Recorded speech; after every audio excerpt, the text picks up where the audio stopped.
लग्न करायचं आहे, वंशाला दिवाही हवाय, पण त्याआधी स्वतःला एक प्रश्न नक्की विचारा की पुढच्या पिढीसाठी मी काय ठेवलंय. आपल्यासाठी बापजाद्यांनी प्रचंड नॅचरल रिसोर्सेस राखून ठेवले होते. घरात पैसा नव्हता पण समृद्धी होती. पोटभर नॅचरल फूड खाता येईल इतकी शेती दिली, शुद्ध निर्मळ पाण्याचे स्रोत दिले, देवरायांसारखी घनदाट जंगलं, निसर्गात जगण्याची एन्व्हायरमेंटल फ्रेंडली रुरल टेक्नॉलॉजी दिली, माती दगडांची नैसर्गिक घरं जी मेंटेन करण्यासाठी लागणारी लाकडे देणारी झाडेही राखून ठेवली. मागच्या पिढीने आपल्याला सिम्प्लिसिटीमध्ये लक्झरी अनुभवायला दिली, ज्यामुळे आपण कमी पैशातही सर्व्हाइव्ह करू शकतो. पण पैशासाठी आपण आज जल, जंगल आणि जमीन विकायला काढली. खतं मारून शेत जमिनी नापीक करून टाकल्या, बोरिंग मारून ग्राउंड वॉटर संपवलं, समुद्रातला मासा संपवला, जंगलातले प्राणी संपवले, जुनी घरं आणि मंदिरं पाडून टाकली.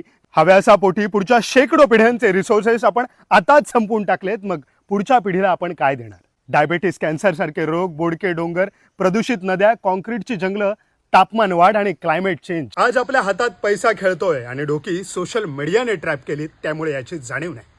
पण येत्या काही वर्षात नॅचरल रिसोर्सेस कमी होऊन हेच साधं जीवन महागड्या किमतीत विकत घ्यायला लागेल ना, तेव्हा पैसा खायलाही पुरणार नाही आणि त्याशिवाय जगता येणार नाही. थोडे स्लो होऊया, साधेपणातलं सुख ओळखूया, गाव जपूया, नाहीतर येणारी पिढी आपल्याला कधीच माफ करणार नाही.